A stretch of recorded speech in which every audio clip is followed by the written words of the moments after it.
From the slowly composting studios of Lehigh Valley Public Media in Bethlehem, PA, it is time for another rotting good episode of chemical-free horticultural hijinks, You Bet Your Garden. I'm your host, Mike McGrath. All those leaves clogging up our gutters can only mean two things.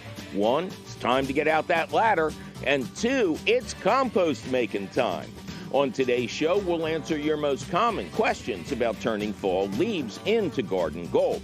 Otherwise, it's a fabulous phone call show, cats and kittens. Yes, potential guests are busy sucking and shredding, so we will take that heaping helping of your telecommunicated questions, comments, tips, tricks, suggestions, and gruesomely garrulous gasconades.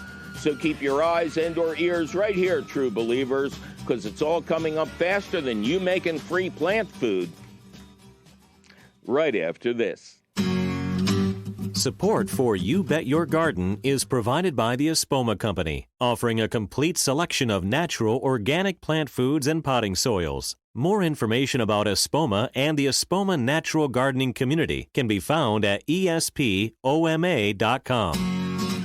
Welcome to another mysterious episode of You Bet Your Garden from the studios of Lehigh Valley Public Media in Bethlehem, PA.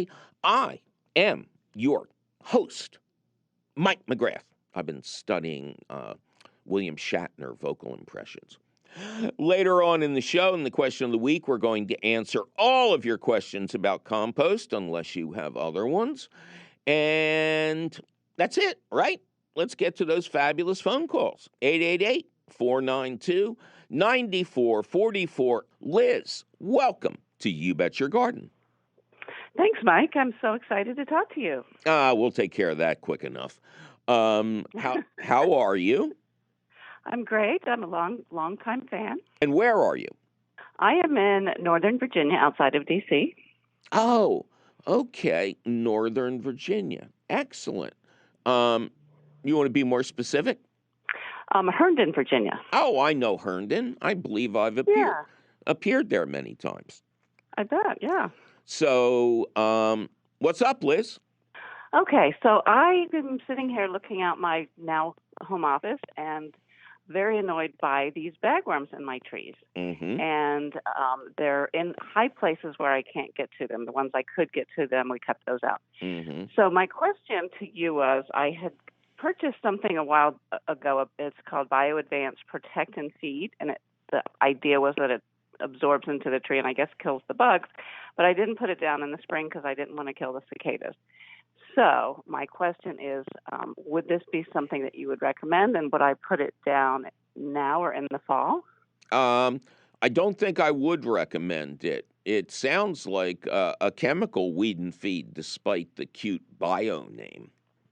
Yeah, BioAdvance is the product, the brand. Yeah. But it's actually... yeah, it's supposed to protect from bugs and feed. Okay, good. Can you return it? It literally is still in the box, but I think I've waited too long. Okay, well... So what would you say to do about the bagworms? Anything? Well, you've already begun. You've cut some... we should explain to people who've never seen this. Oh, they're awful. Well, but they're ingenious. Bagworms are caterpillars. Almost anything with the worm after it is a caterpillar. And what they do, as soon as they're old enough, they eat and regurgitate the plant parts of the plant they're on. And they keep building up this nest of the same material as the plant. So, and they prefer evergreens and especially junipers. And they look like pine cones.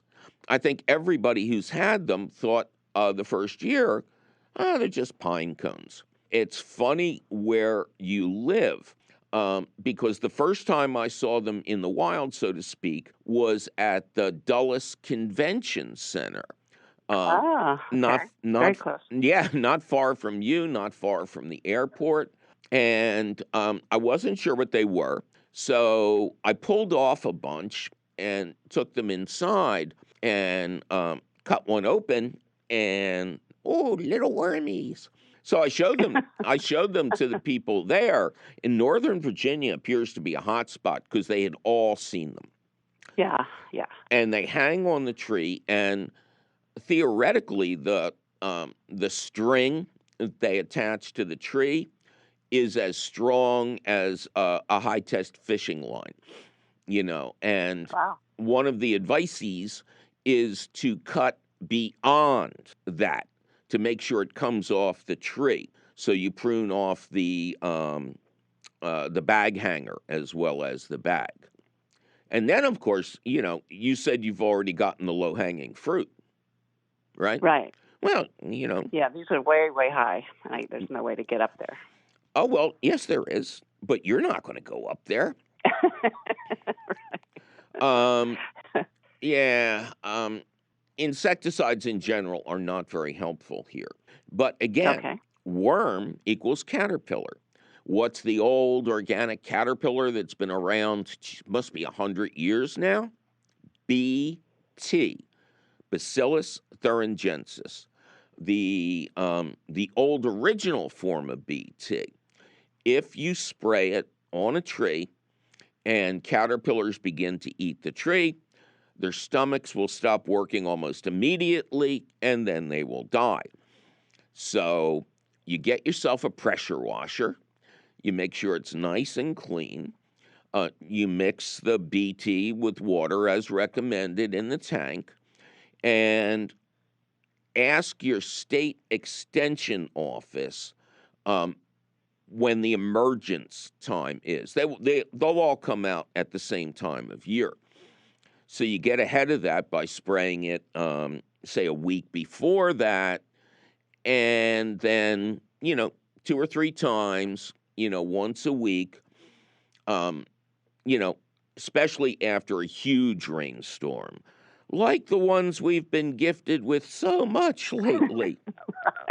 Yeah. I hate, the thing I hate most about these heavy rains is the squirrels go water skiing on the road outside my house, and they make dirty gestures at me. So BT harms nothing else. It can't harm you, your pets, birds, toads, frogs, wombats. The only thing... Where do you get BT? Oh, BT, you got any independent garden center, online. It's very inexpensive, and luckily you don't have to remember Bacillus thuringiensis. What you do have to remember is you just want BT. You don't want BTI because that's to prevent mosquitoes from breeding, and you don't want BTG. That's for Japanese beetles, both in the larval form and the adults. But BT itself, which is sold under the brand names Dipel, Dipel, and Thoracide for the town of Thorin, where the material was first discovered. Matter of fact, real quick, people would travel for miles and miles to get bread from a certain bakery because that bread never had worms in it. And they thought, oh, these people are doing the most amazing things. No, they were filthy dirty. They were processing the wheat with mud on it, soil on it, and in that soil was this naturally occurring bacillus. So when the, quote, worms, again, caterpillars, started to eat, they didn't make it. So that's where the thorin comes in on thoracide. Okay? THOR? Thor. THURICIDE. You are. Got it. Okay. They're readily available. Again, been around for decades upon decades. So awesome. So I shouldn't do that now. I should wait till the spring. Oh, yeah, they're not emerging now. But this is a good time to get a fact sheet from your local extension service. And in your case, it's going to be even more accurate because they are such a notorious pest where you live. Right. Okay? Yes, they are. They're just so ugly. So thank you. That's terrific. I really appreciate that. Hey, that's why I'm here. Have a great day. Thank You too. Thank Bye-bye. you. Bye-bye. Two little bugs, little bugs, little bugs, little bugs, little bugs, little bugs. Two little bugs, little bugs, little bugs, little bugs, little bugs, little bugs. Two little bugs, little bugs, little bugs, little bugs, little bugs, little bugs. Two little bugs, little bugs, little bugs, little bugs, little bugs, little bugs.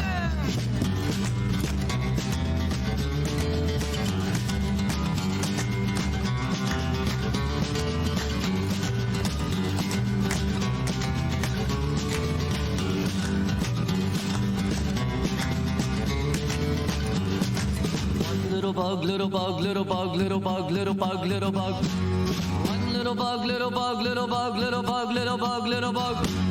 One little bug, little bug, little bug, little bug, little bug, little bug. One little bug, little bug. Nathan, welcome to You Bet Your Garden. Thanks, Mike.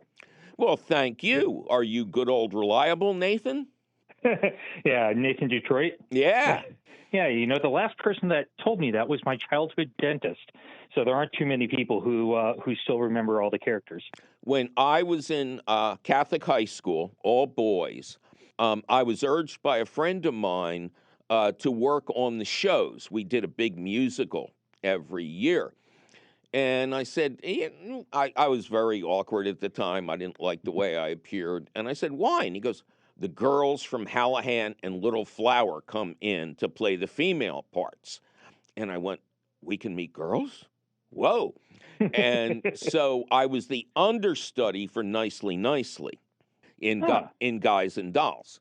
You know, hey, Nicely, how you doing? Nicely. You know, it was a pretty easy part. There were 2 songs, but they were like for non-singers. All right. Well, that makes it pretty easy then. So where is Nathan? I'm in Yorktown, Virginia, at the mouth of the Chesapeake. Oh, okay. Boy, the Chesapeake wanders all over the place. It really does. And so you're in Yorktown, mouth of the Chesapeake. Yeah, that's the last major battle of the Revolutionary War. And yeah, okay. All right. So you're deep southern Virginia? Yeah, pretty much. We're in far southeastern Virginia, right in the Hampton Roads area.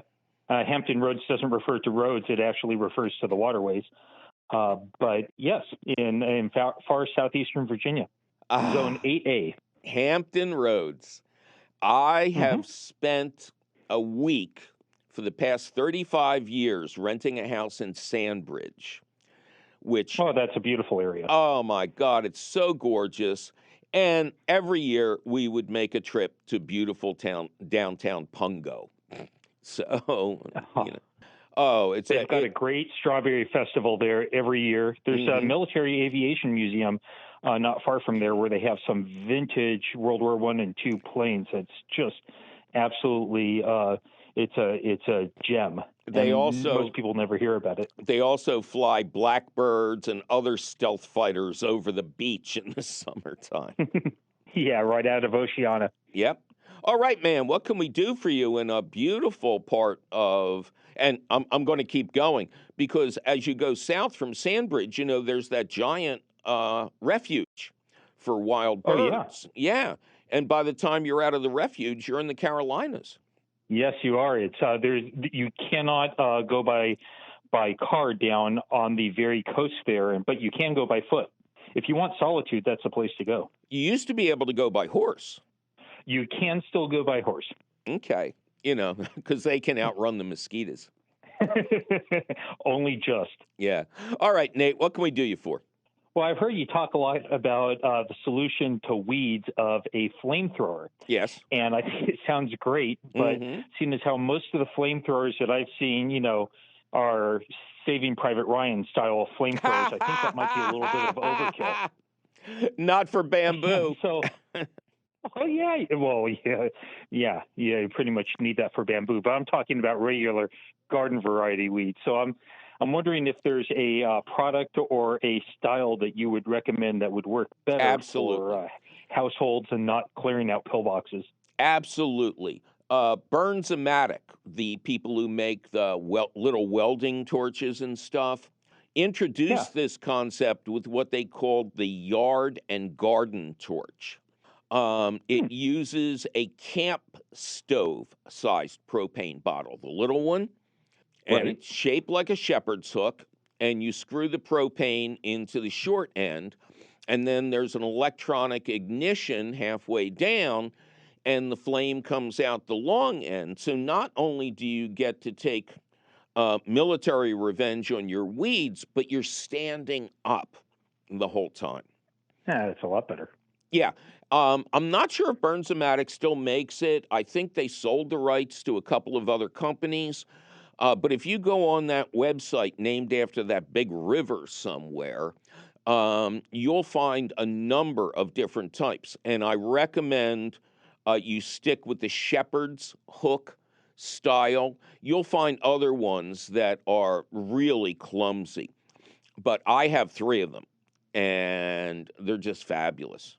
Do you have any children? Wonderful. Well, I do. Both of them are in high school in 9th and 11th grades. So they might actually girls? Be willing to come out. And older one's a boy, younger one's a girl. The boy will pay you to use a flamethrower. All right, man? Yeah, sure. And pretty much all of the boys want to, all they want to do is light things on fire. So there you go. They'll be lining up for it. You'll devote them to a cleaner way of pyromania. Yeah. Okay.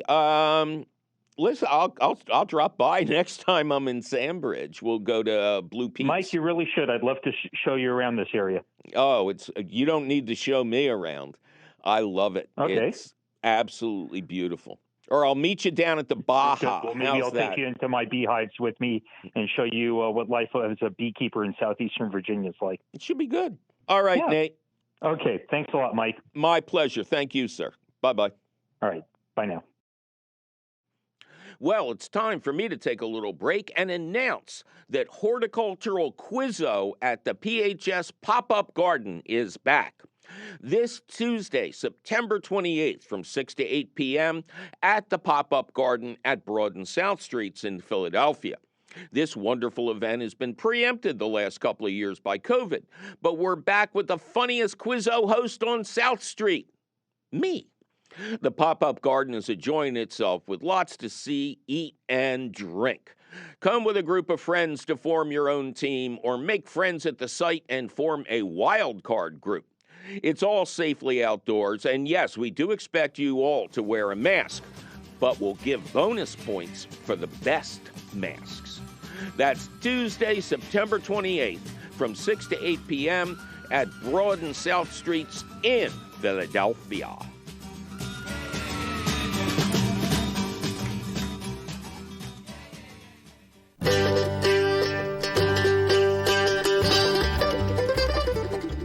Welcome back to another thrilling episode of You Bet Your Garden from the studios of Lehigh Valley Public Media in Bethlehem, PA. Coming up a little bit later, we are going to answer many of your questions about composting. And just to let you know up front, yes, the leaves must be shredded, okay? And now, back to your fabulous phone calls at 888-492-9444. Chris, welcome to You Bet Your Garden. Hi, Mike. I'm calling from Parsons, Kansas. What part of Kansas? Southeast Kansas. Southeast Kansas, okay. Yes, I listen to your show on KRBS. Excellent. Out of Pittsburgh. I know we were scheduled to talk about something, but the last show I heard from you, you dissed the persimmon tree. And I had to bring that up before we... Oh, the you pucker remember fruit. dissing the persimmon tree? Yes, I do. Yes, I do. Bob Rodale was a huge fan of native trees. And around the same time I was editor of Organic Gardening magazine, Bob created this working tree farm, which Bob described as trees that do a job of work. And his 2 favorites were the 2 native American, quote, fruit trees, which were pawpaws and persimmons. And pawpaws, I thought, tasted wonderful. Sure. More seeds than watermelon. But especially for me, that just means I get to spit and not be rude. The persimmon, I don't get it. So Okay. change my mind. Tell me why I am wrong.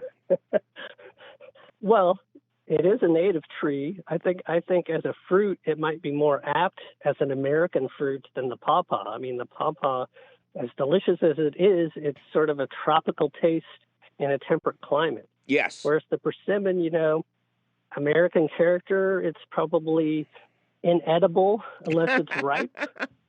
So and I've also heard that there's an instrument maker in North Carolina who's using persimmon wood as a tone wood because it's related to ebony. So they're using it in their fretboards and tone rings on a banjo. Yes. So yes, absolutely. It is where we are broadcasting from. We're not that far from the headquarters of Martin Guitar. And, right. You visit there and you see all these crazy woods that they use. So for lumber, I'm with you. Well, one of the things I did with harvest a persimmon tree a couple of years ago, I'd found that Native Americans used to sort of extract the pulp and put it into sheets and dry it as like a fruit ribbon. So you get rid of all the astringent skin and the seeds, and it keeps for a long time. So that's... Boy, I tell you, I can't wait to spend the rest of my life doing that to get one fruit leather. Right. Anyway, I had written you about an observation I made about bird feeding last winter. Oh, go ahead. I do keep a bird feeder, but it's mainly sort of cable television for the cats. Uh-huh. But last fall, the lawn looked kind of worse than usual. I think it had been drier last year than it has been this year. And so there were a lot of little patchy spots. And I thought, well, what's the best way to handle this?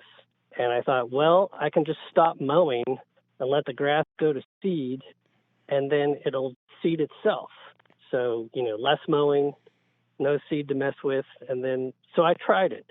Yeah. But then in the winter months, all I would see out there was just flocks of birds eating in the lawn, and I hadn't noticed that in years past. Right. That's when I had, diligently shorn everything, short and made it look pretty.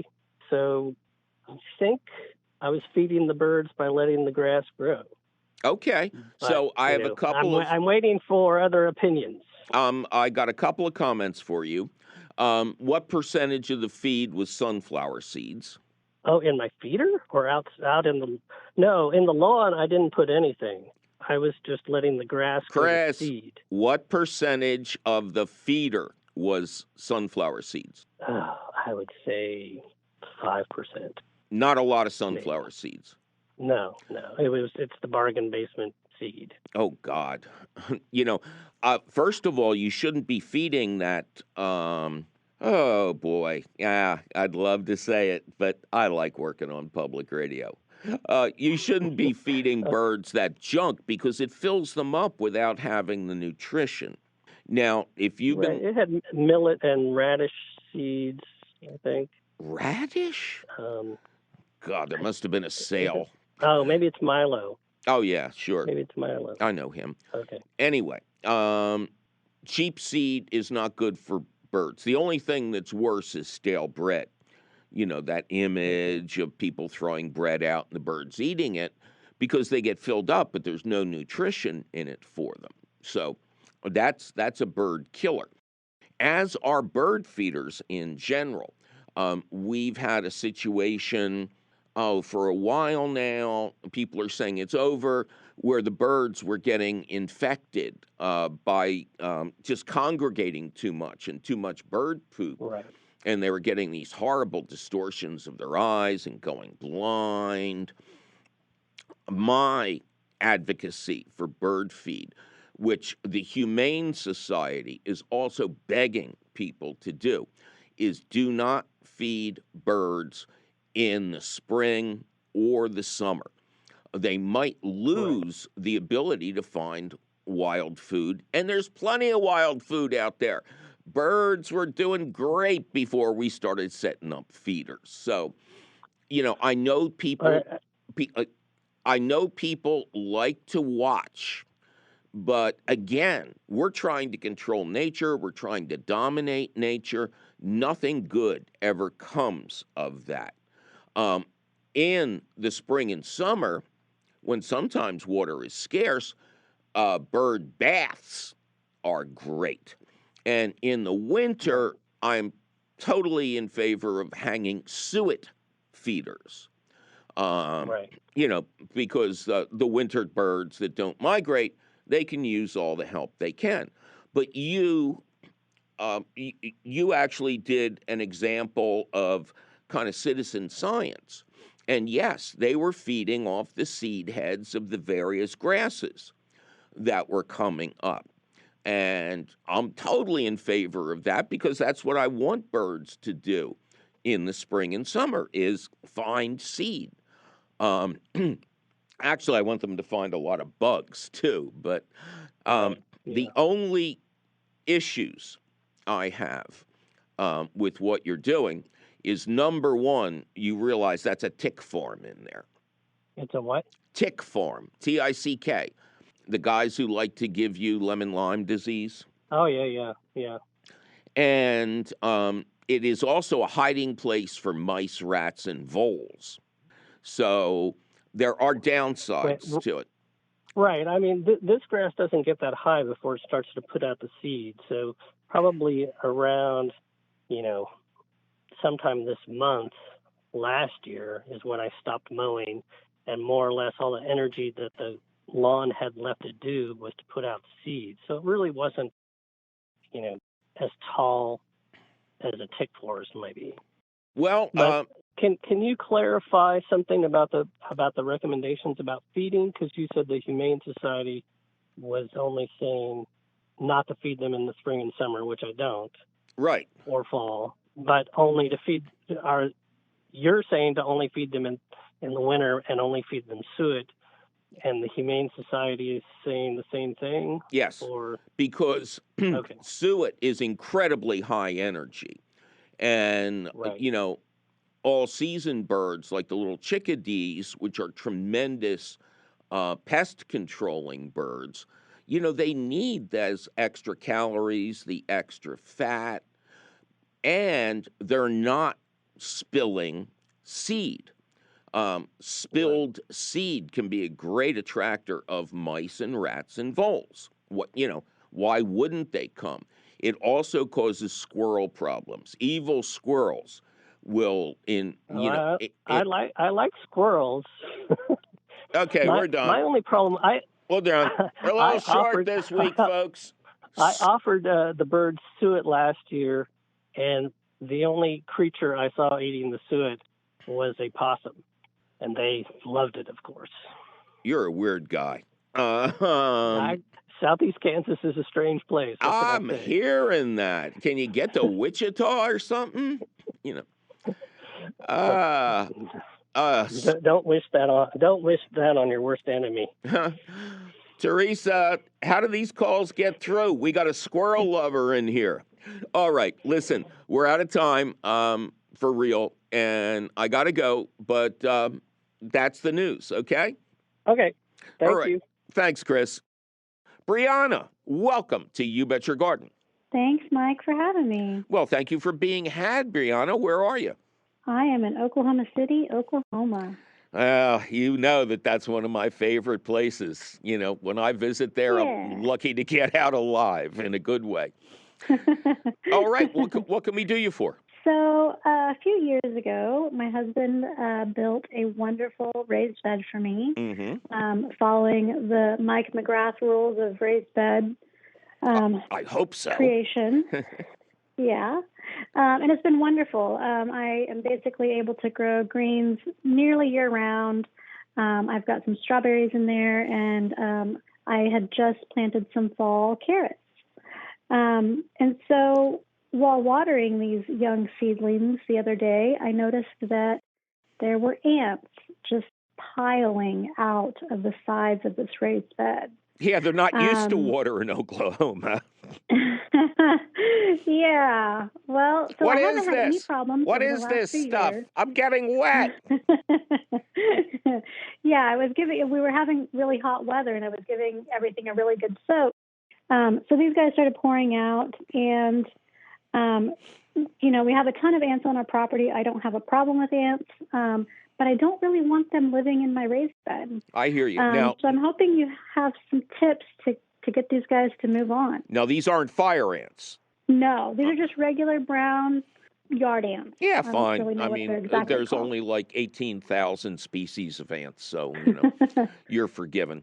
Have they damaged anything? No, Okay. not that I can tell. You got too much time on your hands, girl. Yeah. Now, ants can be a problem in very specific situation. As rose growers know, ants will actually protect the aphids that love to attract roses, especially new buds. And they will eat. There is a wonderful film, macro something. Anyway, it's been years since I saw it, but it is all close-ups of nature. Now, of course, you see that every day with Richard Attenborough telling you what's going on, right? The polar bear mother will not get a good meal today as her cubs are too playful. But this film had great footage of ladybugs flying in to eat the aphids on the roses and ants coming up and boxing them, just hitting them. It was amazing. Oh, wow. So the ants protect the aphids because they feed on their sweet frass. Woo, honeydew, yeah, honey don't. So otherwise, they can sometimes steal seed, freshly planted seed.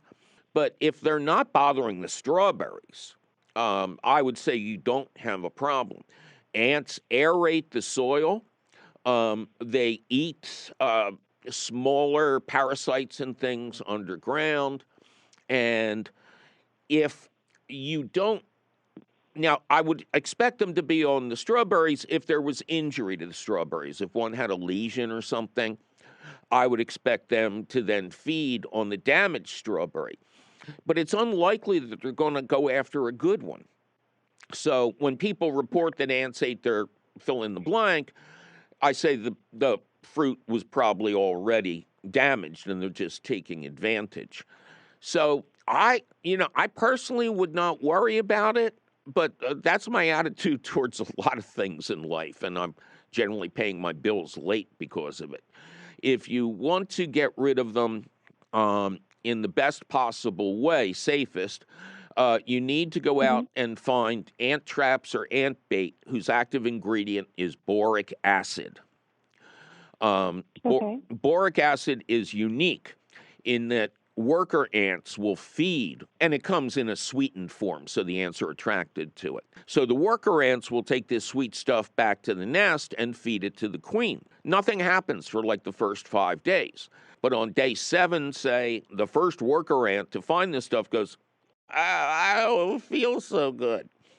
And the colony collapses, especially the queen. And as we all know, when the queen of the house is not in charge, the men are just desperate. They're just running around into each other, going to tractor pulls, and don't have time to bother anybody. So because we're outside, however, what I want you to do if you use the boric acid traps, and you can read more about this in the answers to your garden questions at the show's website, get a cardboard box and cut little cartoon mouse holes at the bottom so the ants can come and go and take the poison, slow-acting poison, back to the nest, and bees and other pollinators won't be attracted to it.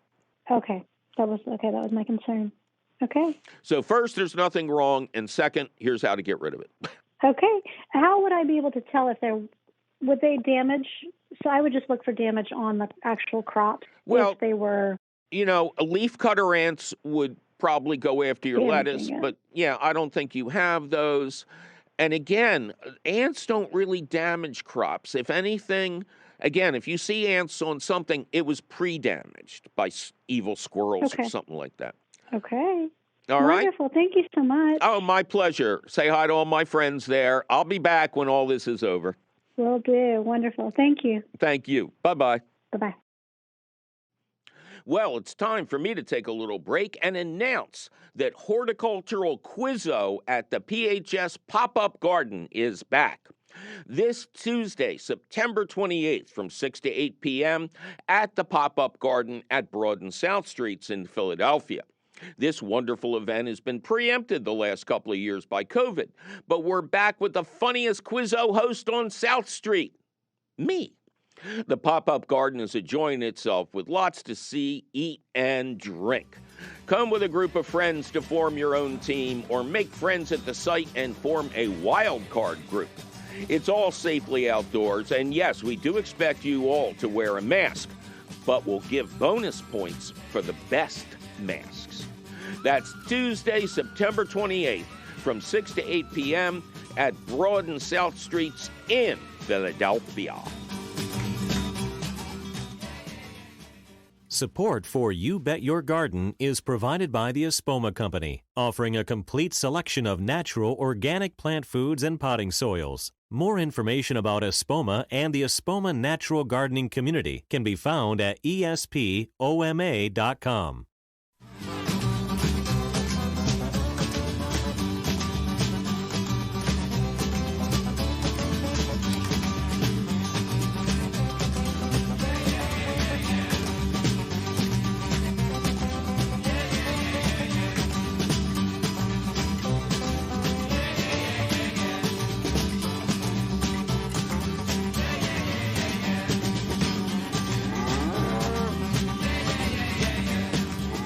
Welcome back to another thrilling episode of You Bet Your Garden from the studios of Lehigh Valley Public Media in Bethlehem, PA.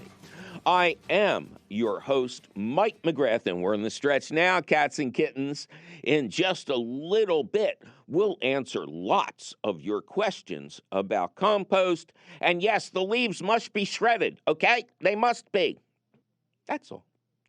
And now back to your fabulous phone calls at 888-492-9444. Vicki, welcome to You Bet Your Garden.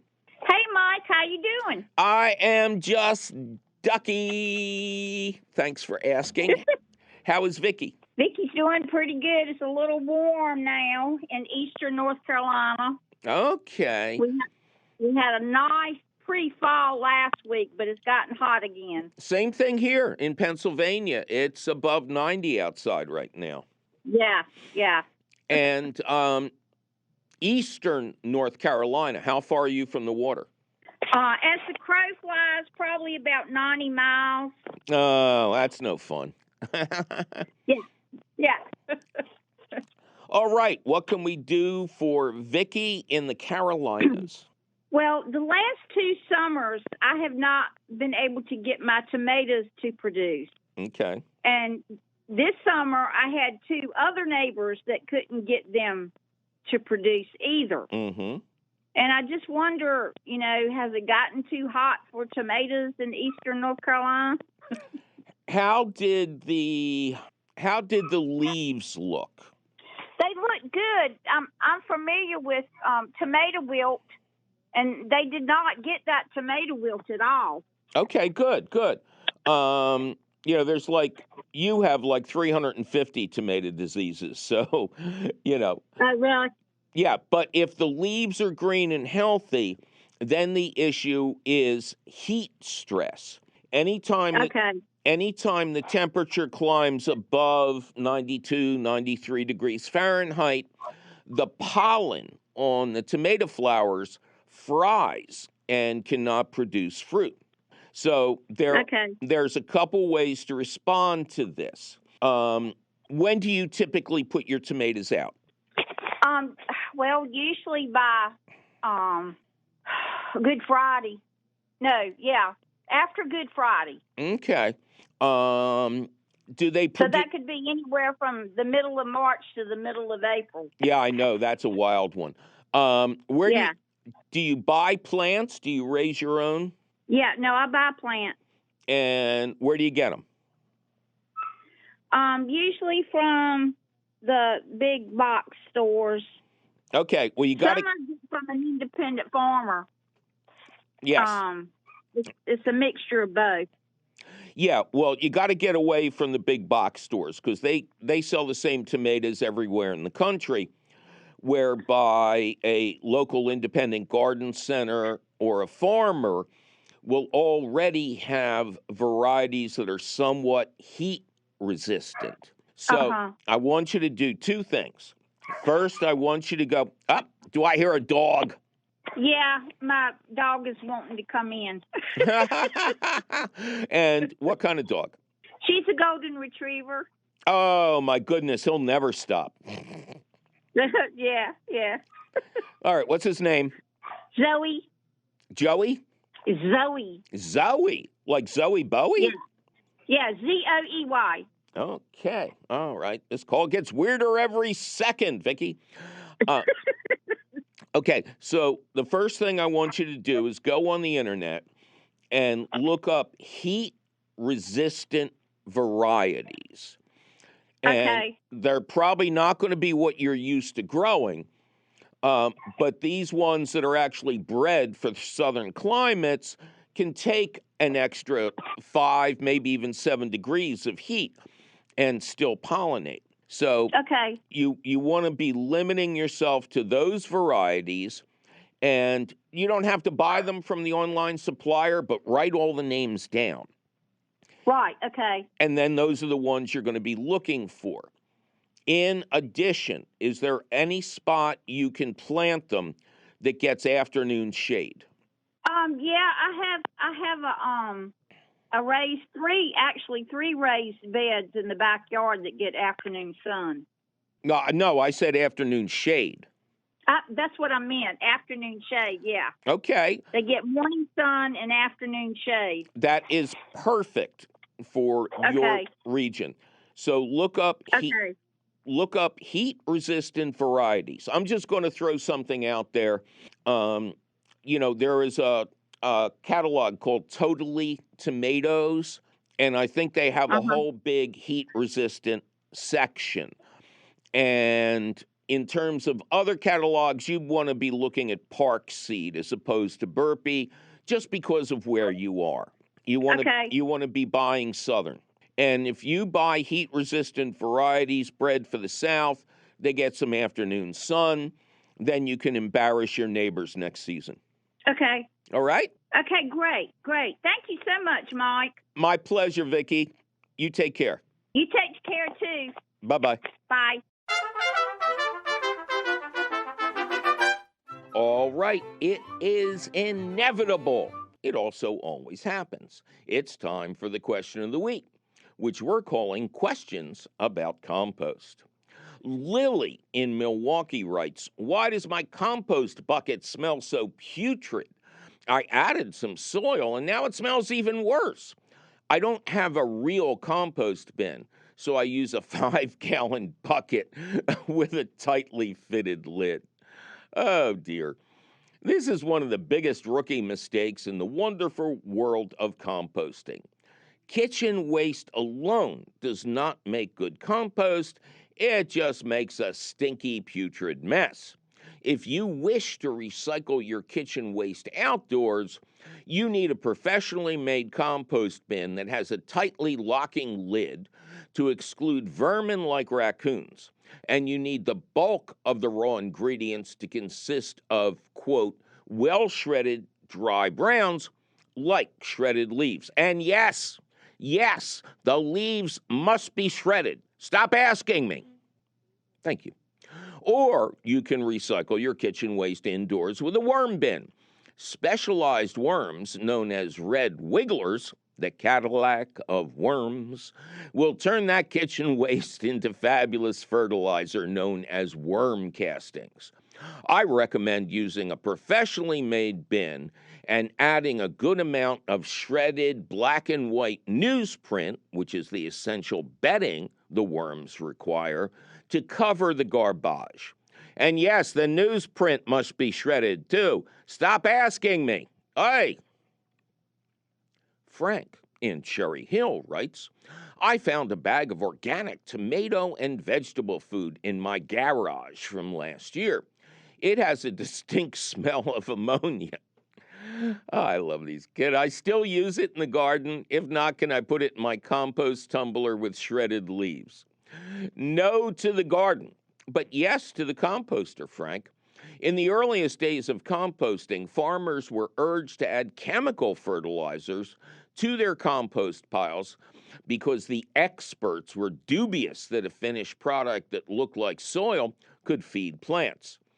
Then came the work of Sir Albert Howard, J.I. Rodale, and a few other mavericks, and people soon realized that the miracle of composting did not require chemical fertilizers. In fact, those fertilizers tended to screw the process up. But you have an organic product that has gone somewhat bad. Ammonia smell equals excess nitrogen. But it still possesses other useful natural fertilizers.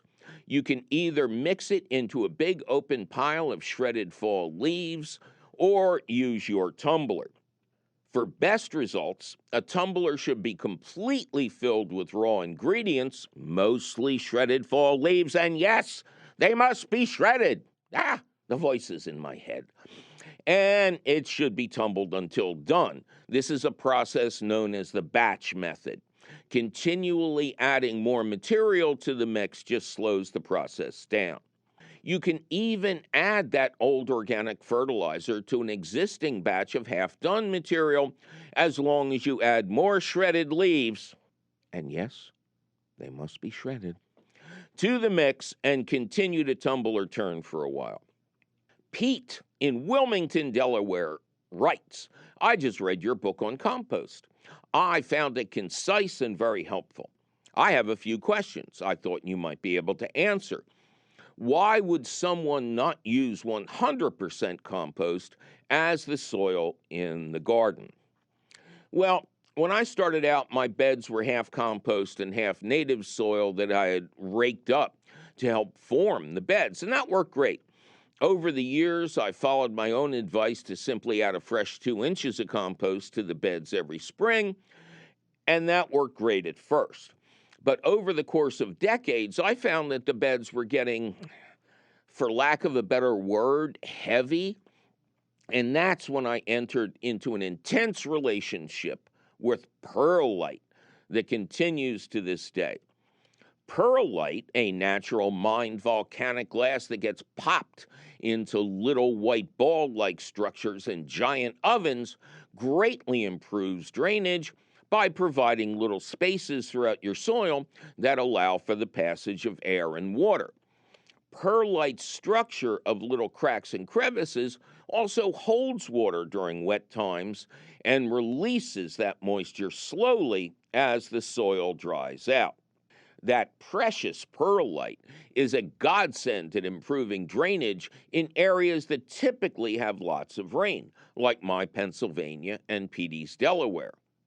Number 2, I think we're still talking about Petey. If the ideal carbon to nitrogen ratio for compost is between 25-1 and 30-1, what is the ideal ratio of calcium, phosphorus, and potassium? We're talking apples and oranges here, Petey.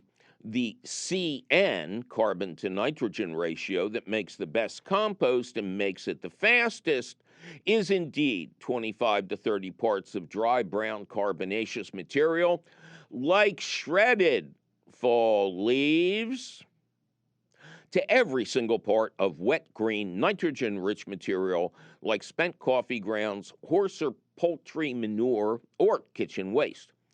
Calcium, phosphorus, and potassium are nutrients that, when seen as lacking, are often applied directly via fertilizers, which are labeled with their unique ratio of nitrogen, phosphorus, and potassium, the famed NPK scale. Although chemical companies like to describe things like 10-10-10 as balanced, they are not. No plant wants equal amounts of those nutrients. The actual desirable ratio for the vast majority of plants is 1:3:2. Because this is a ratio, that means 2:6:4 would also be fine. If the plant food in question also provides calcium, it will be listed separately. 3 to 5% is ideal. Note, with the exception of calcium, I rely on my compost to provide all the nutrients my plants need, and for the calcium, we save up eggshells all winter long.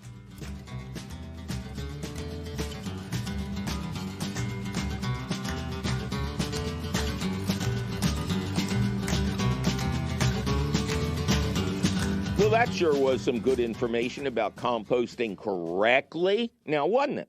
Luckily, you can read that article over again at your leisure or your leisure, because the question of the week always appears in print at the Gardens Alive website. Just click the link for the question of the week at our website, which is still and will forever be, say it with us, kiddies, YouBetYourGarden.org. Gardens Alive supports the You Bet Your Garden question of the week, and you'll always find the latest question of the week at the Gardens Alive website. Yikes, my producer is threatening to mangle my leaf mulcher if I don't get out of this studio. We must be out of time. But you can call us anytime at 888-492-9444 or send us your email. You're tired, you're poor, you're wretched refuse of a question teeming towards our garden? Sure, at YBYG@WLVT.org. Please include your location, or the process will be tedious and you won't be happy. You'll find all of this contact information, plus answers to your garden questions. Audio of this show, video of this show, audio and video of recent shows. What do you want, eggs in your beer? Oh, we got it, because we also have links to our internationally renowned podcast. It's all at that website, YouBetYourGarden.org. You Bet Your Garden is a half-hour public television show, an hour-long public radio show and podcast, all produced and delivered to you weekly by Lehigh Valley Public Media in Bethlehem, PA. Our radio show is distributed by PRX, the Public Radio Exchange. You Bet Your Garden was created by Mike McGrath. Mike McGrath was created when Superman was exposed to red kryptonite and accidentally gave him the keys to the Fortress of Solitude. Ken Queter plays our theme song. Our chief content officer is Yoni Greenbaum. Our angel of the airways is Christine Dempsey. Our engineer is always cheerful Charlie Sarah. Our social director is Amanda Norfleet. Check out her fine work and send us your fascinating garden photos at the You Bet Your Garden Facebook page. Our new peerless princess of profound production is the terrific Teresa Radke, I think. Well, I know it's Teresa. It's going to take me a couple of months to get her last name right. Our audio editor is the always lovely Jonas Bowen. Our video editor is judicious Jake Boyer. Our harassed and harried director of direction is Javier Diaz. Our producer in charge of productive production is Matt, with one T, Mezer. Our usual gang of idiots for this show may or may not include Jazzy Jeff Frederick, the esteemed Eric Werner, Zach the Tack Wisniewski, and that other Jake, a.k.a. Morris the Cat. Why is our beloved CEO Tim Fallon like the White Rabbit? Because he's always late for a very important date. Plus, I caught him trying to nibble my lettuce last week. Hey, I'm your host, Mike McGrath, and I'll be outside shredding leaves and soaking up the wonderful weather of autumn until I see you again next week.